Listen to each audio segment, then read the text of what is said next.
ইতিহাস পাঠ বাই আইকে চ্যানেলে আপনাদের সকলকে স্বাগতম। আমরা পড়ছিলাম ক্রুসেড যুদ্ধের ইতিহাস। আজকে সপ্তম পর্ব। অর্থনৈতিক পটভূমি। ইউরোপ দীর্ঘ কয়েক শতাব্দী ধরে প্রচণ্ড অর্থনৈতিক সংকটে দিনাতিপাত করছিল। ইউরোপে যদিও প্রচুর উর্বর ভূমি ছিল, কিন্তু তা ছিল চাষাবাদের অনুপযুক্ত ও বন জঙ্গলে ভরা। এসব ভূমি চাষাবাদের উপযুক্ত করে তোলা এবং সঠিক পদ্ধতিতে চাষাবাদের জন্য প্রয়োজন ছিল উপযুক্ত কারিগরি বিদ্যা, কৌশল ও প্রযুক্তি এবং ঘাম জড়ানো পরিশ্রম।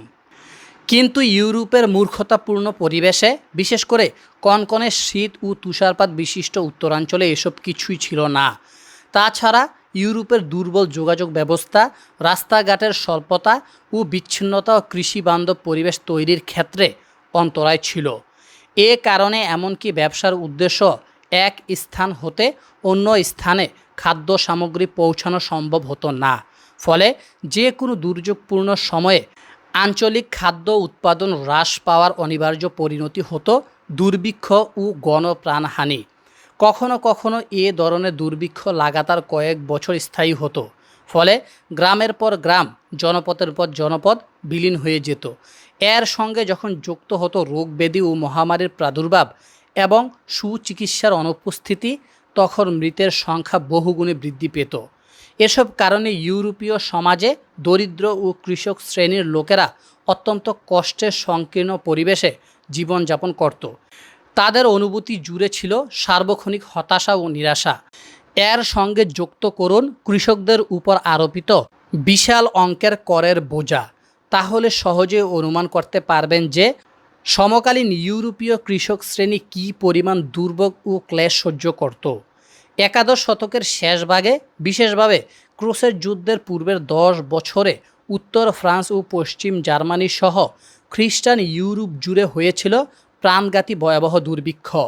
এই প্রেক্ষাপটকে বিবেচনায় রাখলে কিছুদিন পরই বিপুল সংখ্যক জনসাধারণ ও সৈন্যদের এ অঞ্চল ছেড়ে ইসলামী ভূখণ্ড অভিমুখে পাড়ি জমানোর কারণও হয়তো সুস্পষ্ট হবে।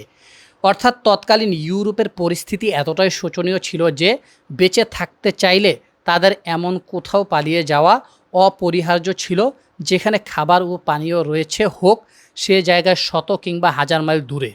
হাজার মাইল পথ অতিক্রম করা তো ক্ষুধায় অনাহারে দুকে দুকে মারা যাওয়ার চেয়ে নিকৃষ্টতর নয়। উল্লেখিত চিত্রের বিপরীতে ইউরোপীয় অর্থনীতিতে, বিশেষ করে দক্ষিণ ইউরোপ ও ভূমধ্য সাগরের উপকূলীয় এলাকাগুলোতে সম্পূর্ণ বিপরীত একটি চিত্র ছিল। সেকালে সামুদ্রিক বাণিজ্য ব্যাপক সমৃদ্ধি লাভ করেছিল। দক্ষিণ ইউরোপের বণিক শ্রেণী নিজেদের উপকূলীয় অঞ্চলে অবস্থানের সুবিধাকে পূর্ণ মাত্রায় কাজে লাগিয়ে ভূমধ্য সাগরের অববাহিকায় অবস্থিত বিভিন্ন অঞ্চলে বাণিজ্য করত। বরং তারা নিজেদের বাণিজ্যিক পদচারণা এশিয়া ও আফ্রিকার অভ্যন্তরেও বিস্তৃত করেছিল। ক্রুসেড যুদ্ধের পূর্ববর্তী আমলে এক্ষেত্রে সবচেয়ে অগ্রসর ছিল বিশেষ করে জেনোভা ও পিসা সহ ইতালির বিভিন্ন নৌবন্দর। সে যুগে এসব নৌবন্দর বিরাট অর্থনৈতিক শক্তির প্রতিনিধিত্ব করত। তাদের প্রতিদ্বন্দ্বী একমাত্র অর্থনৈতিক শক্তি ছিল ইসলামী অর্থনৈতিক শক্তি। তৎকালে ইসলামী অর্থনীতির গুরুত্বপূর্ণ কেন্দ্র হিসেবে বিবেচিত হতো শাম, মিশর, মাগরেব ও আন্দালুস অঞ্চল। অর্থনৈতিক এই প্রতিদ্বন্দ্বিতার কারণে ইতালির নৌবন্দরগুলো যথাসাধ্য মুসলিম নৌবহর ও মুসলিম বাণিজ্য বহরকে ঘায়েল করার প্রতীক্ষায় থাকত। মূলত এ কারণেই সিসিলি থেকে মুসলমানদেরকে বিতাড়িত করার জন্য সামরিক অভিযান চালানো হয়েছিল। পূর্বেই আমরা উল্লেখ করে এসেছি যে খ্রিস্টানদের সে প্রচেষ্টাও সফল হয়েছিল। 270 বছর শাসন করার পর 484 হিজরি সনে 1091 খ্রিস্টাব্দে মুসলমানরা সিসিলি থেকে চূড়ান্তভাবে বিতাড়িত হয়। এটি ক্রুসেড অভিযান শুরু হওয়ার মাত্র 7 বছর পূর্বের ঘটনা। সিসিলি দ্বীপে মুসলিম শক্তির পতন নিঃসন্দেহে ইউরোপীয় খ্রিস্টানদের জন্য সমুদ্র পথ নিরাপদ করতে গুরুত্বপূর্ণ ভূমিকা রেখেছিল। এই অর্থনৈতিক প্রতিদ্বন্দ্বিতার কারণেই পরবর্তী সময়ে যখন ইসলামী প্রাচ্যে ক্রুসেড অভিযান পরিচালনার জন্য ইউরোপে আন্দোলন শুরু হয়, তখন ইতালির বণিক শ্রেণী তাতে সমর্থন জানানোর পাশাপাশি পৃষ্ঠপোষকতার আগ্রহ প্রকাশ করে। এর মাধ্যমে তারা একদিকে নিজেদের একমাত্র অর্থনৈতিক প্রতিদ্বন্দ্বীকে ধ্বংস করার, অপরদিকে বিজিত ইসলামী ভূখণ্ডে নতুন ও বিশাল অর্থনৈতিক বাজার উন্মুক্ত করার স্বপ্ন দেখছিল। এভাবেই ইউরোপের দারিদ্র্যের জাতাকলে পৃষ্ঠ দরিদ্র শ্রেণী এবং সম্পদের প্রাচুর্যে তৃপ্ত ধনিক শ্রেণীর স্বার্থ এক মোহনায় মিলিত হয়েছিল এবং ইসলামী বিশ্বে হামলা চালাতে এবং ক্রুসের যুদ্ধে অংশগ্রহণ করতে উভয় শ্রেণীর মাঝে অলিখিত ঐক্য সৃষ্টি হয়েছিল। ৩. রাজনৈতিক পটভূমি। খ্রিস্টীয় ৫ম শতকে নির্দিষ্ট করে বললে ৪৭৬ খ্রিস্টাব্দে হান, গোথ ও ভ্যান্ডাল জনগোষ্ঠীসহ উত্তর জার্মানির কিছু বর্বর জাতিগোষ্ঠীর উপর্যুপরি ধ্বংসাত্মক হামলায় সুপ্রাচীন পশ্চিমা রোমান সাম্রাজ্যের পতন ঘটে। অত্যন্ত বর্বর ও দস্যু প্রকৃতির এসব জাতিগোষ্ঠী ঐতিহ্যবাহী রোমান সভ্যতার প্রতি সামান্য সমীহ প্রদানের পরিবর্তে লাগাতার হামলা, ধ্বংসযজ্ঞ ও লুটপাট চালিয়ে রোমান সাম্রাজ্যকে ধ্বংসের শেষ সীমানায় পৌঁছিয়ে দিয়েছিল। পরবর্তীকালে মাত্র ২ শতাব্দীর পরিক্রমায় এসব জার্মান গোত্র পুরো ইউরোপে ছড়িয়ে পড়ে। স্বাভাবিকভাবেই তাদের সংমিশ্রণের কারণে ইউরোপীয় অন্যান্য জনগোষ্ঠীর মাঝেও তাদের উগ্র হিংসাত্মক চেতনা ও অপরাধমূলক স্বভাব ছড়িয়ে পড়ে। এরপর প্রথম ক্রুসেড যুদ্ধের শতাব্দীকাল পূর্বে খ্রিস্টীয় ৯ম ও ১০ম শতাব্দীতে ইউরোপ উপর্যুপরি কয়েকটি বিশাল সামরিক আঘাতের শিকার হয়। এসব আঘাতের কোনটি ছিল স্ক্যান্ডিনেভিয়া অঞ্চল থেকে আগত ভাইকিং দস্যুদের পক্ষ থেকে, আবার কোনটি ছিল আন্দালুস বা উত্তর আফ্রিকা থেকে আগত মুসলিম অভিযাত্রীদের পক্ষ থেকে।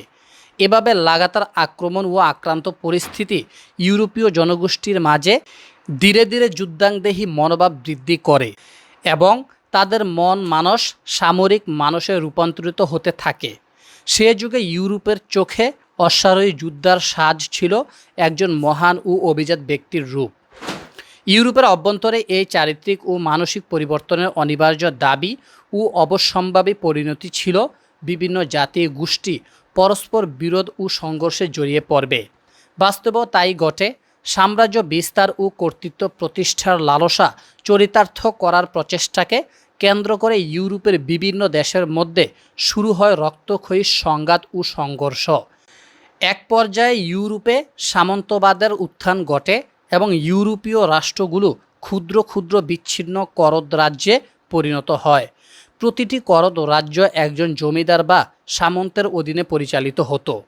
সামন্তদের কেউ কেউ নিজ অঞ্চলের শক্তিশালী রাজার আনুগত্য করত, আবার কেউ কেউ স্বেচ্ছাচারিতা প্রদর্শন করত।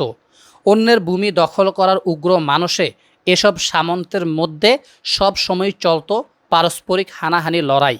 আর তাই প্রত্যেক জমিদার ও সামন্তের ছিল নিজস্ব সামরিক মিলিশিয়া বাহিনী।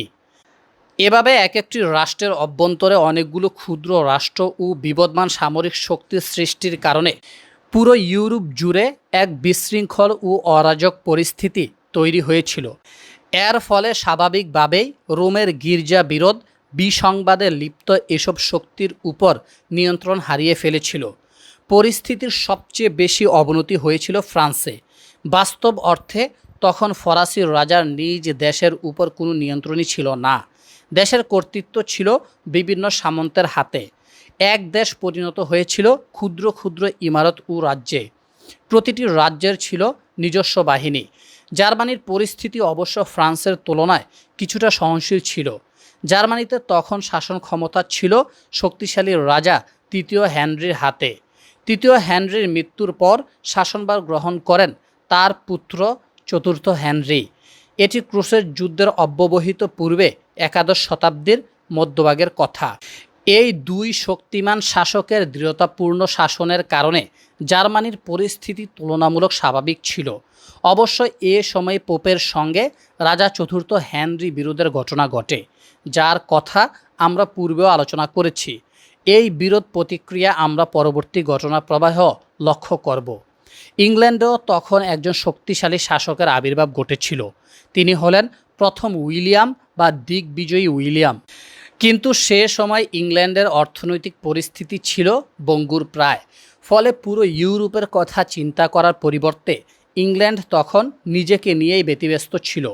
ওদিকে আন্দালুসের উত্তরে অবস্থিত খ্রিস্টান রাষ্ট্রগুলো নিজেদের পূর্ণ শক্তি ব্যয় করেছিল আন্দালুসের মুসলমানদের বিরুদ্ধে যুদ্ধে।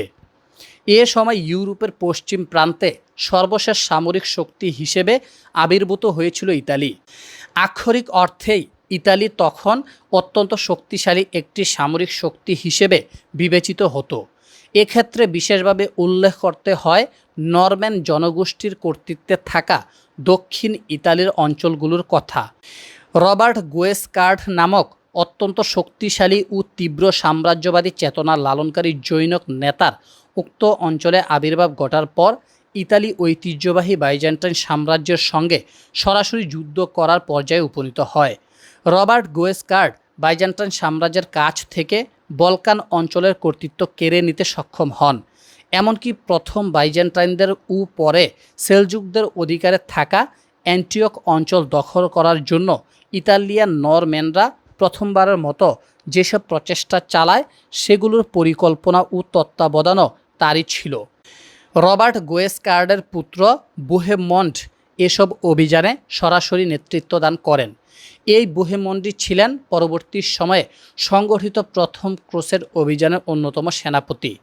নরম্যান জনগোষ্ঠী নির্ভর ইতালির এই ক্রমবর্ধমান শক্তির আত্মপ্রকাশের প্রায় কাছাকাছি সময়েই ইতালির ভেনিস বন্দর কেন্দ্রিক একটি সামরিক নৌশক্তির উত্থান ঘটে। পুরো ভূমধ্যসাগর অববাহিকার ঘটনা প্রবাহের পথ পরিবর্তনে এই নৌশক্তির সরাসরি ভূমিকা ছিল। তাহলে আলোচনার সার এই দাঁড়াচ্ছে যে ইউরোপের রাজনৈতিক অঙ্গনে তখন পরস্পর বিবদমান ও সাম্রাজ্য বিস্তারে প্রতিযোগিতারত অনেকগুলো সামরিক শক্তির অস্তিত্ব ছিল। আর যেহেতু ইউরোপ ছিল তুলনামূলক সংকীর্ণ একটি ভূখণ্ড, অধিকন্তু প্রচণ্ড তুষারপাতের পাশাপাশি জালের মতো ছড়িয়ে থাকা অসংখ্য পাহাড় ও পর্বতমালার কারণে ইউরোপের ভূপ্রকৃতিও ছিল যথেষ্ট জটিল ও দুর্গম।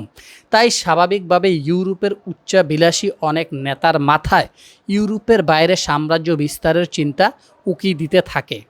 ইতালিয়ান নরম্যান নেতা রবার্ট গুয়েসকার্ডও এ জাতীয় চিন্তায় আচ্ছন্ন ছিলেন। কিছুদিন পরে সংগঠিত ক্রুসেড অভিযানে ইউরোপীয় নেতৃবৃন্দের এই সাম্রাজ্যবাদী চিন্তাও কার্যকর ভূমিকা পালন করেছিল। 4. সামাজিক পটভূমি। তৎকালীন ইউরোপীয় জনসাধারণ নির্দিষ্ট ভূখণ্ডে বসবাসে অভ্যস্ত ছিল না। তারা পরিভ্রমণরত যাযাবর বেদুইনদের ন্যায় জীবনযাপন করত। পানাহার দ্রব্য বা নিরাপদ আশ্রয়ের সন্ধানে তারা বারবার স্থান পরিবর্তন করত বলে একটি নির্দিষ্ট ভূমিতে অবস্থান ও বসবাসের চেতনা ও রীতি তাদের মাঝে অনুপস্থিত ছিল। সম্ভবত এ বিষয়টিও তৎকালীন ইউরোপের অনেক মানুষকে তুলনামূলক উন্নত ও সচ্ছল জীবন ব্যবস্থার খোঁজে পুরো ইউরোপ ছেড়ে ফিলিস্তিনে গমনে উদ্বুদ্ধ করেছিল। সামন্তবাদ নির্ভর ব্যবস্থা চালু থাকায় ইউরোপের কৃষক সমাজ সামন্ত ও জমিদারদের পক্ষ থেকে প্রচণ্ড নিপীড়ন ও জুলুমের শিকার হতো। তৎকালীন ইউরোপে কৃষকদের সামান্য অধিকারও ছিল না। জমির সঙ্গে কৃষকরা বিক্রি হতো।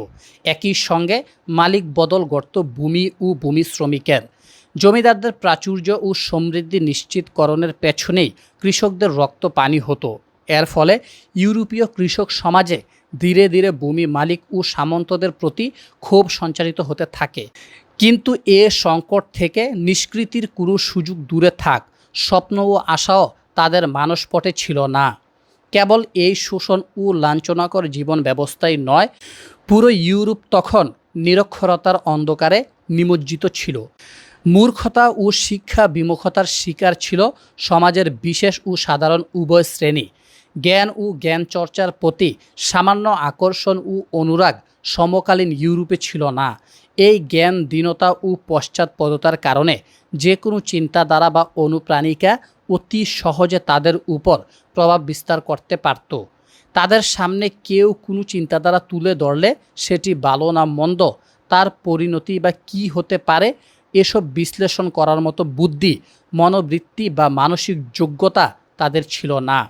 ছিল না পরস্পর সাংঘর্ষিক দুটি মতাদর্শ সামনে এলে একটিকে বেছে নেওয়ার মতো জ্ঞান যোগ্যতা। নিঃসন্দেহে এসব বিষয় তাদের সব কিছু ছেড়ে যুদ্ধের জন্য ফিলিস্তিন অভিমুখে অগ্রসর হতে সহায়তা করেছিল। উল্লেখিত আলোচনায় যেসব পটভূমি ও প্রেক্ষাপটের কথা এসেছে তার মাধ্যমে আমাদের সামনে এ বিষয়টি সুস্পষ্ট রূপে প্রতিবাদ হয় যে তৎকালীন ইউরোপীয় সমাজ ছিল ধর্মীয়, রাজনৈতিক, অর্থনৈতিক ও জাতিগত বিবেচনায় বিভক্ত অনেকগুলো দল উপদলের সমষ্টি। প্রতিটি দল উপদলেরই ছিল আপন আপন আয়তন ও সামর্থ্য অনুপাতে ছোট বড় আশা প্রত্যাশা, অবিলাস স্বার্থ চিন্তা ও বিস্তৃত পরিকল্পনা।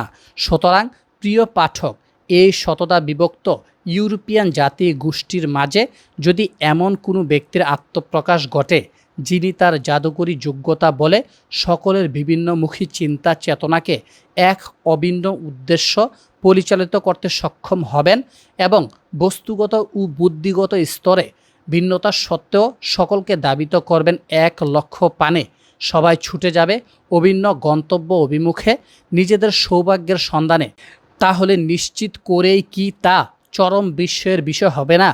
অবিশ্বাস্য হলেও সত্য, সমকালীন ইউরোপে সেই চরম বিস্ময়কর ঘটনাই ঘটেছিল। তাহলে দেখার বিষয়, কে সেই জাদুকরী যোগ্যতা সম্পন্ন ব্যক্তি, কিভাবে তিনি শততা বিভক্ত ইউরোপীয় জনগোষ্ঠীকে এক সুতোয় গাঁথতে সক্ষম হলেন, আর কী বা ছিল ক্রুসের অভিযানগুলোর প্রকৃত কারণ ও কার্যকারণ, অনুঘটক ও অনুপ্রাণিকা। ক্রুসের অভিযান কেবলই একটি রাজনৈতিক যুদ্ধ ছিল, না অর্থনৈতিক লড়াই, নাকি ধর্মীয় সংঘাত? সামনের পরিচ্ছেদে আমরা এসব প্রশ্নের উত্তর খুঁজে নেব ইনশাআল্লাহ। আপনারা শুনছিলেন ক্রুসের যুদ্ধের ইতিহাস। আজকে 7ম পর্ব শেষ হলো। ধন্যবাদ সবাইকে।